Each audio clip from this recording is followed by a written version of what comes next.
One thing that I wanted to ask you about was the president spoke, obviously, to the American public last night and talked about the $18 trillion, I think was the number he used, of investment pledges made into the U.S. as part of some of these tariff transactions or tariff deals with various countries.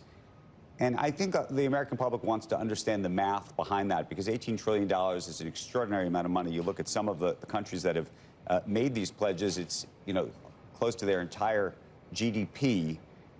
Over what period of time should we anticipate these deals actually coming to fruition? And I should also just mention that Bloomberg had done an analysis of this and suggested that, in fact, there were closer to only really $7 trillion, which, by the way, is still an extraordinary number, but in terms of measurable deals that we should be thinking about.